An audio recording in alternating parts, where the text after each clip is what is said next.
Hello and welcome. I'm Nick Baumgartner, and this is EDAC 631, Final Focus. For today's topic, we're going to be looking at disability policy and its impact on adult education. Now, I thought this was an interesting topic because, for the most part, Merriam and Brackett seem to ignore this issue altogether in their text, and subsequently, we weren't able to have any sort of discussion as a class about this issue. So I would like to share a little bit about what I know and a lot about what I learned with you guys and help apply it so that we can be better adult educators. Now today we're going to talk about three main things. The first being the main legislation of disability policy.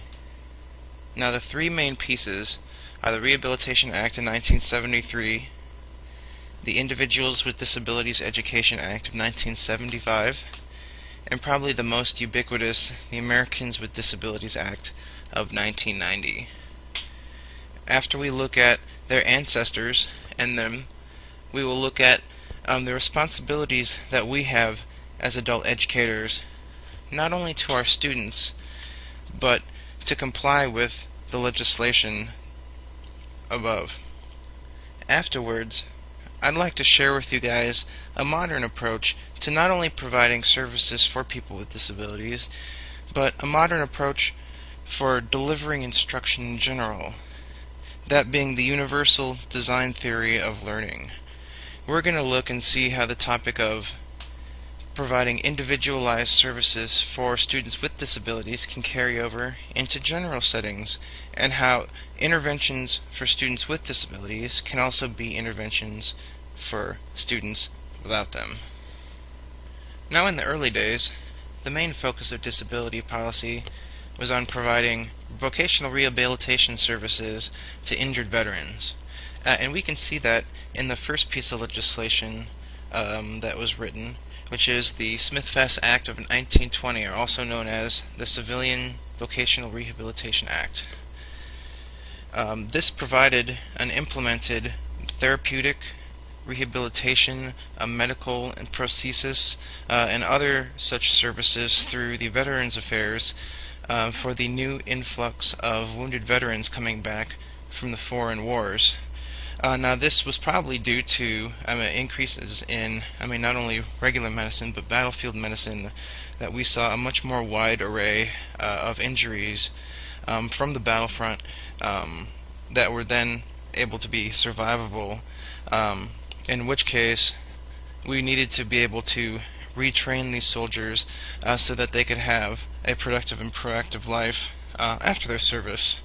And we can see just how much wartime really did play a role in this act, looking at the three revision dates, which is in the middle of World War II, Korea, and Vietnam, respectively. We can see that, the American people, even in the height of a lot of racial tension in the civil rights movement, Americans were aware that we had a lot of new veterans coming back with a lot of different problems, and we needed to do something to serve them after they gave so much for us. So in a time of, I guess some people could consider social backwardsness, this was a very progressive thing that was happening. And along the notes of the Civil Rights Act, while it didn't directly influence any legislation on disability policy, it did state a legal precedent, whereas it created a minority. It had the idea of minorities being a protected class, and protected class meaning that a specific group of people had a specific group of rights that were theirs, which is special to them, as opposed to the population at large.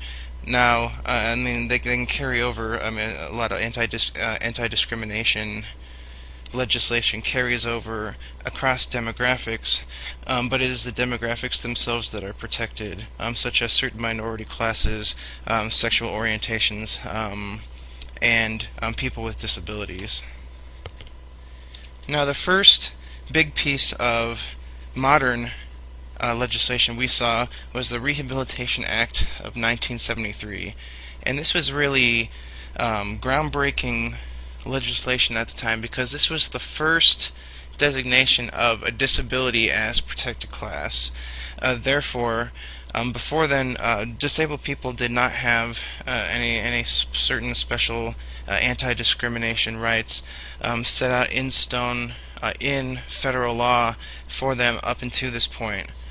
Now, this law is broken down into several sections, but a few of the most important ones pertaining to adult education are sections 501 and 503, which is affirmative action and non-discrimination in employment, and this has to do with agencies receiving federal funding.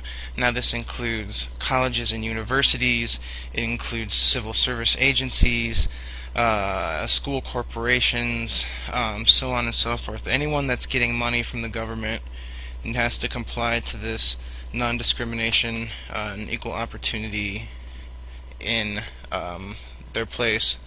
And Section 504 is probably the most well-known, and you'll probably find people, and actually I'll refer to the Rehabilitation Act as Section 504 from here on out, because it is the section that spells out all the different rights for education and employment, not only for adults but also children with disabilities, including equal opportunity, full participation, which means that any government-funded institution that provides any sort of like civil service or any sort of outside activities, for example, even a school corporation, and participation in their sports teams.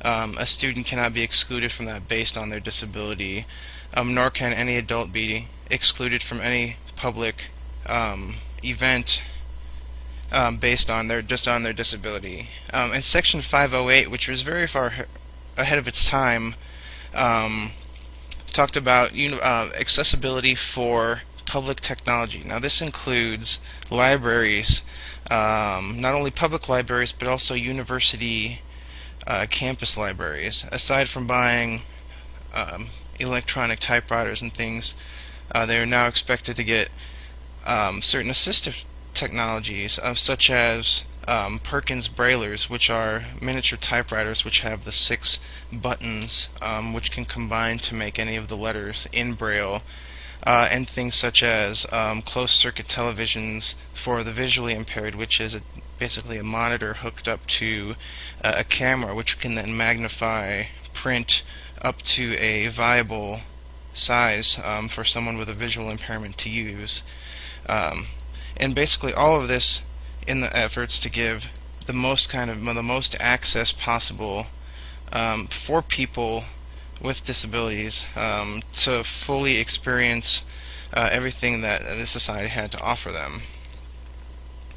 Now, 2 years later, we see this sort of legislation come down into the K through 12 schools in the Individuals with Disabilities Education Act, also known as Public Law 94-142. It came and was signed in 1975, and it mandated a free and appropriate public education for all students in the least restrictive environment. Now, what that means is that before, schools were able to refuse service for certain students if they felt that their disabilities could not be met with the services that they had at the school. Well, what IDEA said is that you need to now bring those services to your school to meet the student, rather than have the student try to meet the needs of the school, providing more access, especially for students in areas where they would not otherwise be able to just pick up and go to a school that had the type of services that could help them. Also, IDEA protects students until the age of 22, so, well, this may be a K through 12 piece of legislation. We as adult educators may very well end up in instances where we are teaching students who are protected by the Individuals with Disabilities Education Act. I mean, with the dropout age being 16, it would be pretty viable for APS's definition of a returning student being out of school for 3 years. It would be certainly feasible to see a 20-year-old person come back into an alternative school and try to finish up his high school degree. Well, he would be covered under the Individuals with Disabilities Education Act if he was in fact classified as eligible for services under this piece of legislation.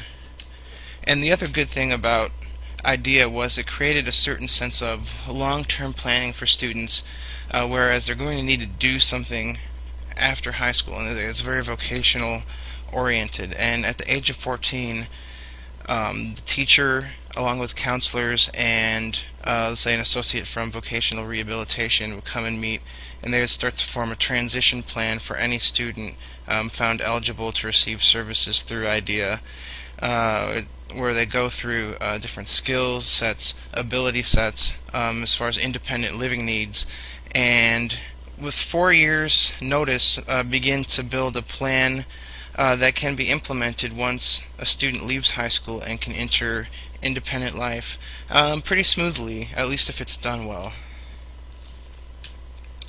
Now, 15 years later, we saw what was a very well publicized piece of legislation, the Americans with Disabilities Act. Now, I'm not so sure if it's still current, but at the time it was the largest bill signing ceremony in the lawn of the White House ever.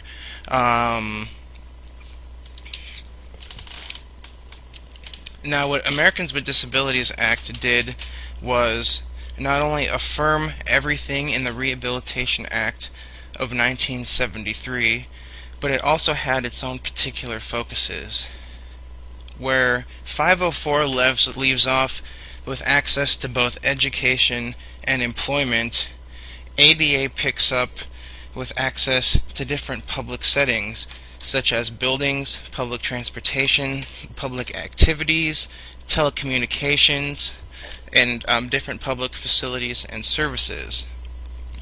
Now, in a telecommunication, what that means is that, for example, any person who is hard of hearing or deaf is now able to use a TTD or TTY or a caption telephone service where either a relay operator or some sort of automated machine takes in phone calls and produces text so that the person can then read and more easily converse with people using somewhat of a non-restrictive method. I mean, being the phone, at least at the time of the legislation, I mean, the phone was still pretty widely used, or at least the landline phones.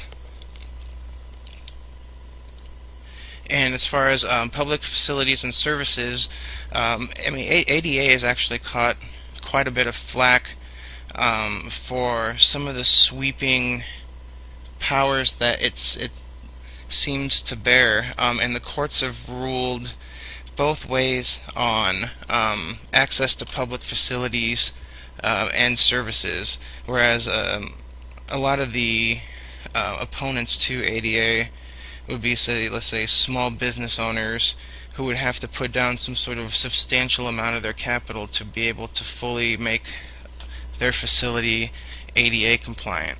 And then sometimes you get these kind of like hotshot like ADA advocates. They come in and they write up, you know, half the companies in the town on different violations just because if you get a building that's going to be older than about 30 years old, it's going to be very hard to go through the building and not find some sort of non-compliance, at least if it hasn't been upgraded after this date. So, I mean, while ADA in and of itself is good, it has been used for, I suppose frivolous would be an okay word. I mean, somewhat frivolous purposes, and I mean, even to go as far as to say some money-grubbing opportunities. But for the little bit that ADA is misused, it far outweighs all the bad with the good, as far as reaching out and providing access in telecommunication, on the internet, and providing accessibility in public transportation. Nowadays, anytime you see a public bus, most of them will be equipped with somewhat of a pneumatic chairlift, where a person with a mobility impairment can ride normal bus lines without any problems. I mean, anything that we can do to provide a less restrictive environment, whereas we can make people more free to be more self-determined and live ultimately better lives. And lastly, ADA does not overrule or supersede Section 504. That's Title V of the Americans with Disabilities Act. Well, while they do not override each other, they work together. And what ADA meant as somewhat of a catch-all, where maybe you couldn't specifically cite 504 in as some sort of litigation, let's say against like a private institution that had the means but was not providing ADA compliant facilities or services or something along those lines. So now that we've looked at the three pieces of disability legislation, I'd like to look at some of the implications for us as adult educators. And to say that there was one answer to this question would be somewhat short-sighted, because I mean, different adult education settings fall under different legislation. So we have to first ask ourselves, what is it that we're doing? And after we define ourselves, we can then go and see what legislation is going to be affecting us, and then we can go and see what we can do. For those of us that are teaching in public institutions, these are colleges, universities, community colleges, also some workforce development offices, and other civil service offices. These agencies are covered under both Sections 504 of the Rehabilitation Act and Americans with Disabilities Act. Now, they're covered under the Anti-Discrimination Clause under both of these rulings, but ADA also goes further into the access, such as the architectural barriers and other such like infrastructure compliance, whereas 504 is more based on equal opportunity, both in activities and in, let's say, even advancement within a certain sort of public setting.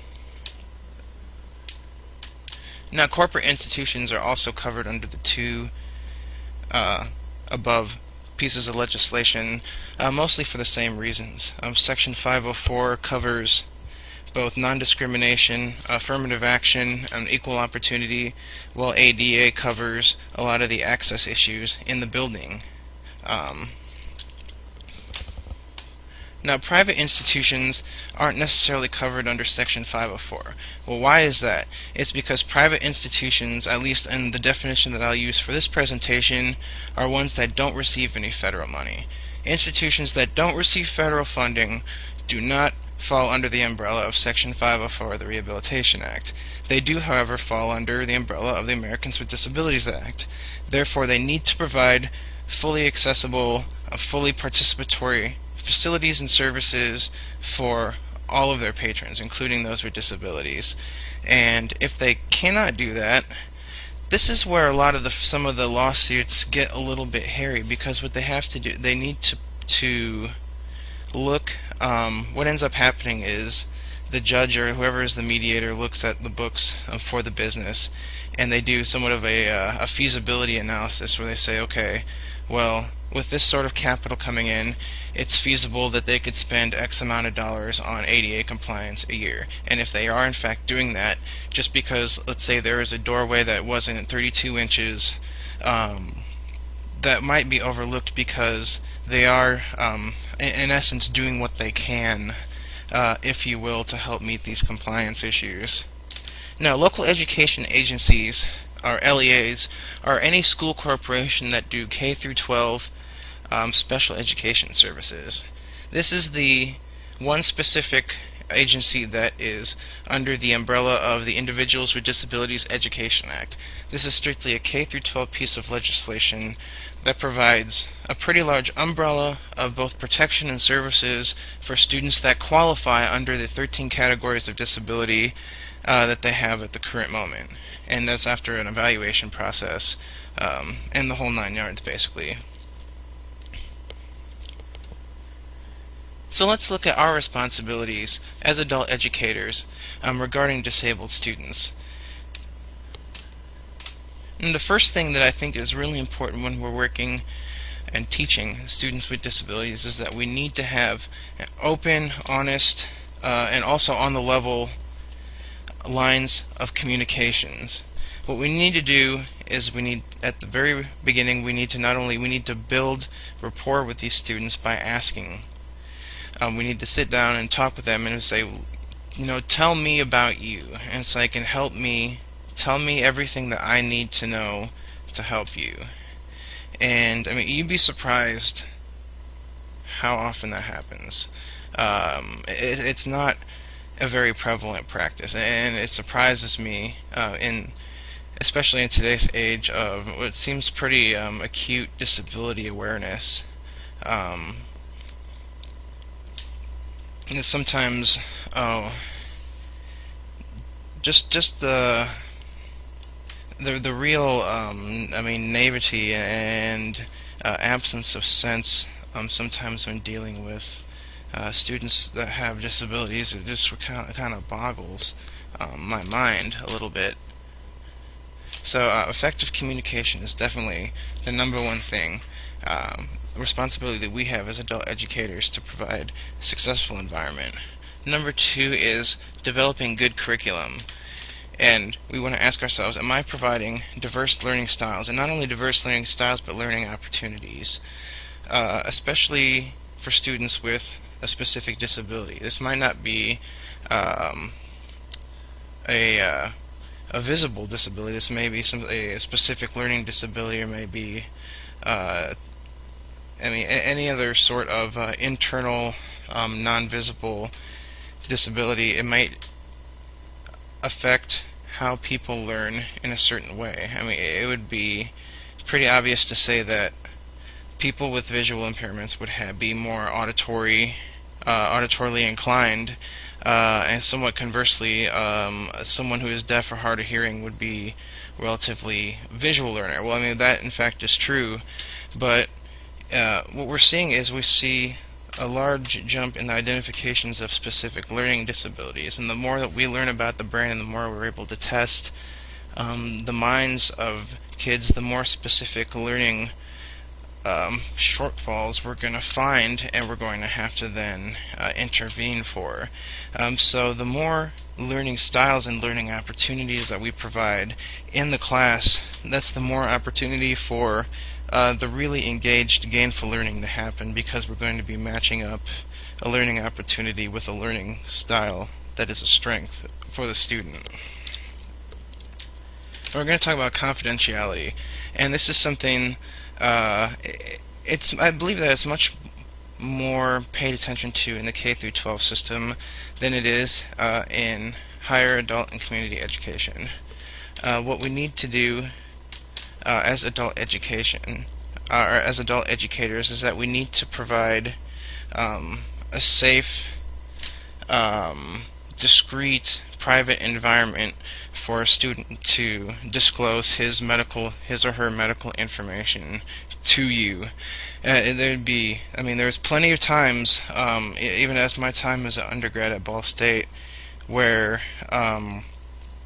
at the end of the first class, after reading the ADA statement, you have, let's say, a student come up, and they would be holding the disability disclosure paperwork from the Disabled Student Services Office, and all of a sudden, they would be getting like the third degree in the middle of the class while everyone's still packing up and leaving about. And pretty private, personal medical issues, things that I would not personally feel comfortable talking about with anyone present, let alone a whole class full of kids walking out. So it's really important to maintain confidentiality. Not only from a professional standpoint, but from a legal standpoint, because disclosure of medical disability or any sort of disability to a university qualifies it as protected information. Any information we give to the university is protected by the university and can't really be released. And there's other legislation such as FERPA that helps protect the security of that information. So it's just something. Just don't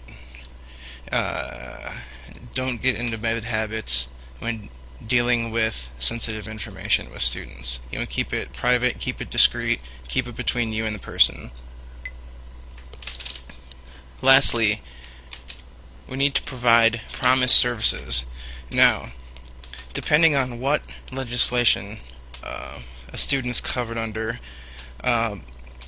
they are afforded terminology, and most of them is something along the lines of reasonable accommodations. And for more formal settings, those are usually spelled out for you. For example, in colleges, universities, K through 12 settings, all of this is all documented in a database, and papers are sent out to the instructors informing them not only of the student's presence, but also the approved accommodations that have gone through the proper due process channels within the institution and have been otherwise approved. Now, in informal settings where you might not necessarily owe someone, at least illegally, owe someone reasonable accommodations. I mean, even in something informal as, let's say, being a guitar teacher for someone with a visual impairment, you really need to make sure to have all of the sheet music put into a proper format, blown up to a size that the student's learning wouldn't be impacted. I mean, maybe if it wouldn't be, per se, a violation of any sort of law. If you went to a teacher and you were supposed to learn something and you didn't really learn at the rate that you wanted to, it's not really a good way to get return business. So I mean, even in the informal settings, providing the least restrictive environment, providing just a positive, comfortable environment, proactive environment for students, all students, honestly, is just the way to go, really. Let's talk a little bit about communication. We talked about this a little bit earlier, where we need to have students explain their needs in detail. They need to say, I have, this. Having this means that it's like I have a hard time walking past, let's say like a 3/4 of a mile or a mile, so I'm going to need to be able to have access to transportation. Also, this affects me in this way, so I'm going to need this. And it goes on this and forth and back and forth, and it's a conversation that you have between you and the student. And at the end, I mean, not only do you know, specifically what to do to help the student out, I think you've probably also gone a long way to build rapport and to start a positive, productive learning relationship with the student. And one of the things I think is important is that positive teacher-student relationship. And if you're sending positivity, even just through your inquiry, that's going to be something positive that the student will feed off of. You need to ask for feedback about accommodations. What that means is like, okay, I'm going to make sure that your tests are at 18-point font every time, or else I make sure that your tests are okay so you can read them. So you hand them the first test, then afterwards, they come by the office to office hours, and you say, hey, how did it go? It's like, was it big enough? Was it too big? Was this okay? And this sort of thing, it's like we were talking about before. It really does a lot to build trust, to build rapport, to build that relationship between you and the student. They're going to trust you more. They're going to work with you more. They're going to be able to open up with you more, ultimately be more successful. Now, not something that would not be a good idea to do is, even back under the umbrella of confidentiality, to go, let's say everyone's getting there and it's like, hey, when class started. It's like, was that test big enough? Is like, could you see that? Okay. I mean, it would be probably a pretty embarrassing experience for the student. I mean, not only being kind of put on the spot, but also kind of being disclosed to the whole world as having a disability. I mean, I would assume it would be his personal, his or her personal decision whether or not he would like to disclose that to his classmates or not. So, like I said, maintain confidentiality while you're maintaining good communication. You need to inform students of downward trends and offer advice. Now, this is important because as soon as you start to see this pattern of downward performance, what we need to do is we need to pull the person aside and say, okay, well, let's try and find an answer to why this is happening and work on it. And I mean, to be honest, it's really not anything different than we would do with a normal student, and that's true, and that's a good point, and it's a point that I'm going to get to here in just a couple slides. Now, one thing you also want to avoid is over-communication, along with disclosing a student's disability in front of the whole class. Maintaining a certain attitude of mutual respect is also a good thing too. I mean, you probably see it more honestly with more younger students. But I mean, patronization is something that happens. I mean, even at high levels, and I mean, this especially happens. And I've actually talked to people in the cerebral palsy community, and this is probably their number one complaint. Because it's like cerebral palsy is a neurological disorder. It's not a mental disorder. I suppose it could be classified as a physical disability, but it's really neurological.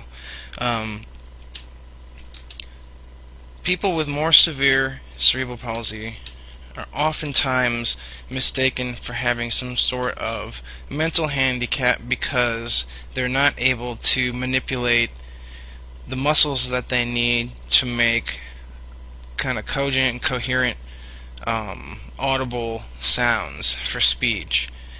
But what people don't realize is that, that's a neurological deficiency, whereas if they could just move their muscles right, what would come out of their mouth would be anything that would come out of anyone with a normal level of intelligence. Because I mean, these people are often tested at normal intelligence, but it's their neurological their neurological problems. As far as like from outward appearances, it shows a lot more than certain disabilities and certain disorders, and it's really easy for people to mistake one for the other. And I mean, I had friends that I had from high school and college, and it's like, I mean, they're really just the same as anybody else. You don't need to you don't need to give them undue praise. I mean, and they didn't, well, nor do they want it. They just want the same type of respect as anybody else. And it's going to be a recurring theme in this presentation. It's like, what's good for serving people with disabilities is often good for everybody. Let's talk about developing curriculum a little bit. What we need to do is we need to understand the needs and learning styles, strengths of students when planning activities. If we know that we have a majorly visual audience, we know that we can put mainly visual components. That being said, if we know that we have a really strong kinesthetic person, I mean, we need to take those opportunities to provide those activities that are going to allow them to learn tactily and receive the most gainful, meaningful learning for the time that they spend with you. And see, in group learning can foster better social interaction between classmates, and I think that we've had a great example in our class. And just being able to work with each other and to learn what we come from in our ideas, and to be able to, I mean, not necessarily even in mixed ability groupings. But the more that students with disabilities are able to interact with their non-disabled peers, it's a not only positive but also a normal social outlet that they should be provided. I mean, there's no reason not to. Also, techniques and resources that are helpful for students with disabilities often are also helpful for students without disabilities. Now, this is getting into the universal design of learning theory that we're going to get to in just a second, but it's very true. Just because there's, especially in today's age of assistive technology, it would just be it's oftentimes more convenient to when you're on the go have things such as audiobooks read to you. Well, I'm saying, well, we can do that now. We can have our textbooks scanned in, and with a program called Cursewhile, we can then have that text read to us, and once it gets to the point where we can put it onto a portable device such as like an iPhone or an Android phone, you'll literally be able to download the book to your phone and have it, just grab it and go, and it would almost replace modern day audiobooks, because you would just have the book and it would get scanned in, and you'd be able to use it. Like, what was meant for someone who is blind or visually impaired could really be good for everybody, and I mean there's a million examples of that. Okay, we talked a little bit about confidentiality. It's especially important in formal settings because, I mean, HR is a stickler about that. IDEA, I mean, confidentiality in the K through 12 with FERPA and everything. I mean, that's serious stuff. We need to maintain information that we know about students. We need to keep it personal. Disability disclosure forms are for the instructor's eyes only. K through 12, those are also known as IEPs. In more formal adult education settings, they might have a disability services office that provides teachers with these letters just as a heads up and as a resource for them to use. And I mean, something that you wouldn't want to leave laying out on your desk when you have kids coming in and out, and they can glance over and read it. And we also want to refrain about talking about disclosed information in a public setting, such as, right after class, or right in the beginning of class, or whenever there's anyone, around. Really, it's not just you and the person in your office. It's a no-no. Provision of services. Once again, it's more rigid in formal settings. The IEP is very straightforward. It says you need to provide these services. He needs this kind of therapy, this many minutes a week. That's that, and it's protected by law. It's the same way in college as far as the reasonable accommodations that are approved for a student. If a teacher does not provide services for a student in a college setting, they have legal recourse through Section 504 of the Rehabilitation Act. Approved accommodations are on file with the institution, so it's not like they're going to be able to, let's say, like pull a fast one over on you, because if they say that they have certain accommodations, there's safeguards in place. You can go check. You can make sure to maintain not only the services that the students deserve, but you can maintain the validity and the integrity of your class too, which is important. Services should be provided both constantly and discreetly. It's not going to help someone, to get their papers enlarged 60% of the time. I mean, it'll help out 60% of the time, but if a student can't come into a class and just know that he'll be able to have his resources in a way that he can use them, I mean, what kind of attitude would you have if you went into a class and didn't know that you wouldn't have the resources to be able to learn? I mean, it wouldn't be positive. So, and also discreetly, let's say, if there's someone that's taking notes for a student in class, or if the teacher is providing notes to the student, it wouldn't be appropriate to come in halfway through the class and it's like, oh yeah, well, hey, I forgot to print off those notes for you. Of course, then, everyone's sitting around you, it's like, well, why is he getting notes? It's something that disclosure of disability is between the instructor and the student, and that's it. Don't let it be anything else. Now, we're accommodating returning adults. this is where UDL really starts to come into play.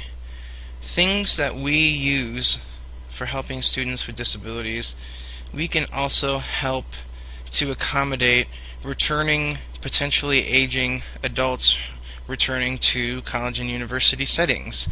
There's lots of physical discrepancies between a normal age college student and, let's say, a returning college student of 40 or 50. I mean, such things include health, such as eyesight and hearing, capacity for learning. Extended absence may leave students weak in specific learning styles. So if they go in and it's like, oh, I can't stand this lecture classes, and then you don't practice it for a while, in your absence you will not get better.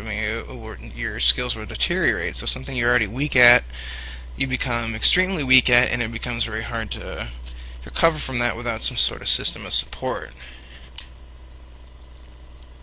And also motivation. One of the things that we were learning in 631 is that we need to make learning as practical to returning students as possible.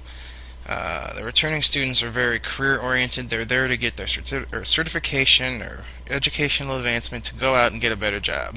They want everything that they're learning to be relevant with what they're going to do after they get their piece of paper and go out and get a job. And if you're not doing that, you're not going to get the same level of engagement, motivation, or effect out of your students, it wouldn't be optimal. So let's talk a little bit about universal design theory. Now, this began as a movement of the architectural field in the 1990s, and it's due to the Americans with Disabilities Act. Now, ADA called for all buildings to be built handicap accessible. And while architects were designing new buildings that were handicap accessible, they also saw certain trends in providing these accessible resources in the form of a building, and they saw real-world general population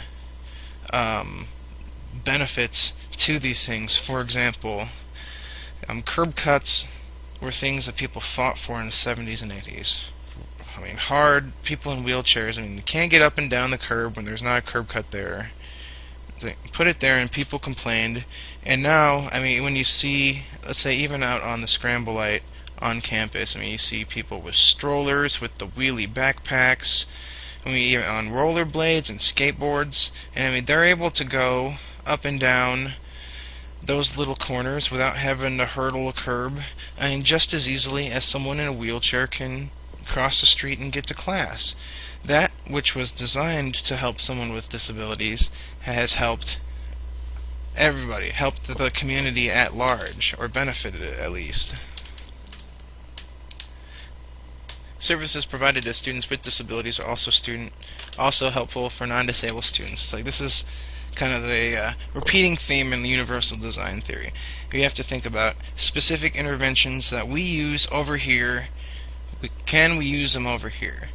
So then, it kind of changes the role of an educator to being almost this font of resource and intervention.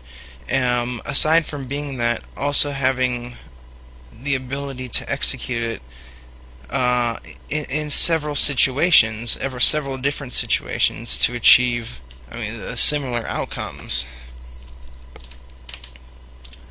Now, multiple delivery methods, multiple types of activities, and learning is directly impacted by motivation and effect. These are the three main principles of universal design of learning. We want kinesthetic learning, auditory learning, visual learning. We want group activities. We want mixed ability groupings. We want same ability groupings. We want collaborative learning. We want independent learning. All these different avenues give students the best chance for success. And also, if a student is not motivated, if a student is not positively affected towards learning, the return on the time and the effort put in will not be as great as if they were more motivated and engaged. So the higher motivation, higher output. So let's talk a little bit about some UDL principles. Let's say vision accessibility. When we're writing things, when we're writing papers, an interesting thing to use as a UDL principle is to write all your papers and handouts at 14-point font. Now that might not sound like a big difference, but 14-point font is actually about 20% bigger than 12-point font. And I mean, that is getting up to the point of a half or a full magnitude of optical prescription. So I mean, that is significant. And I mean, if you could make something 20% easier to read by just hitting one button, it's like, would you do it? Anyway, the next is provide access for presentation slides electronically. I think Ball State does a great job of this on Blackboard. I mean, not only would this help someone who have a hard time seeing the board, it'd help anyone that just wants to follow along and take the little notes in the PowerPoint on the comment little tab and go home and be able to study off of it and not have to read through little scribblings on their notepad and have to go back and forth. And it's just a more effective way for learning for everybody, even though perhaps it was designed for one, it was good for everybody. Also, when you can set up classrooms with seats significantly closer to the board or the projector, there's people that like those. The horseshoe setup, I mean, well, I don't personally have anything against it. I think you're missing out on a lot of prime real estate in the front of the room for kids that really need to be close, or students that need to be close. Whether it be hearing, whether it be seeing, whether it be, I mean, ADD, where you just don't want to have all this activity going on around you and you just want to be able to be in front. There needs to be, I mean, at least my idea of UDL is that you should be able to have as many seats available as close to the front as possible, especially for the aging students. Now, I mean, for hearing, it's almost the same thing. Many of these classrooms now come with lecture microphones, and I mean, most of the time they sit with the power off. Well, my first suggestion would be to always use the lectern microphones. I mean, you don't have to blow people's ears out with the noise, but even just amplifying your voice 50% would make something 50% easier to hear for someone with bad hearing, and that can make the difference between fading in and out and being able to pay attention during the entire class period. So always use closed captioning when viewing films. Now, see, from even though I mean I can hear fine, some of those projectors in those halls, they sound like the Peanuts parents, where you can't really understand anything that they're saying. So it's like, I actually like it better when closed captioning is on, because I like to, when you can't sometimes hear what they're saying just because of the poor quality of the speaker, you can at least get helped out a little bit by the closed captioning. So, hey, while the closed captioning would obviously be good for someone who couldn't hear, it'd be good for anyone else who just is fed up with that speaker that's not any good. And also, provide, I mean, just like previously, provide seats within close proximity to the instructor so you can hear easier. Now, mobility accessibility. This is an interesting point on two different points. One, from wheelchair-bound students, and two, addressing the medical obesity epidemic in America. I forget what the statistics are, but it's something around 20 to 30% of Americans being either obese or like really obese. I'm not so sure what it is, but the number one thing that I see in a lot of college classrooms is seats that are attached to desks. And for people of normal size and of normal mobility, that's not a problem. For someone in a wheelchair, it's a problem, because I mean, just transferring in and out of a chair sometimes can be a very not only a complicated, but I mean, in front of a crowd of people, it could be a very humbling and embarrassing experience for someone. And something that I would recommend is to use desks with unattached seats, if you can find them. I mean, not only would someone in a wheelchair be able to roll under it and be able to use it at a normal height, someone with any sort of bariatric issue could also have the extra room that would make learning not in a can of sardines a little bit more comfortable. and provide both practical and unobtrusive seating arrangements for students in wheelchairs. Now, this is somewhat of a point that I've seen in my practice where I've seen a lot of teachers put a student in a wheelchair almost like front and center or front and off to the right. And I mean, I like sitting kind of in the front, kind of close to the door. So I'm usually in the front, and there's been a couple classes where I mean, the student in the wheelchair was like directly in front of, it was like eclipsing the projector from where I was sitting, and I felt awkward being like, hey, you know, I'm really sorry, but like, you know, you're like right there, and even, I mean, I can move over a little bit if you can move over a little bit, but it's like, just, I mean, can we just place people a little bit more, like, not unobtrusively, so it's just not only would it be better for the people that have to like sit behind and around, but it'd also be a little less, it would be a little more comfortable not to just to be singled out like front and center like that. And if you just be able to have a desk, you know, right maybe in the corner of a row or something, that you could just come in and be able to access normally. Just any additional facets of normalcy you can provide to an educational experience is good. So let's wrap this up a little bit. And what are 4 things that we can take away from teaching adults with disabilities? Number 1, we need to know the laws. We need to go, and if you haven't look at least, if you're interested in teaching in a college or university, look at Section 504 of the Rehabilitation Act of 1973 and see some of the protected rights that people with disabilities have. It's just good information to know. I mean, along with all the due process jargon that only a few people need to know, some of the general principles in there are pretty beneficial for people that want to teach in adult education settings. They will inevitably deal with students with disabilities, so it'd be good to know about them. Number 2, be proactive instead of reactive. What we want to do is we need to constantly be thinking how we can make stuff better, rather than have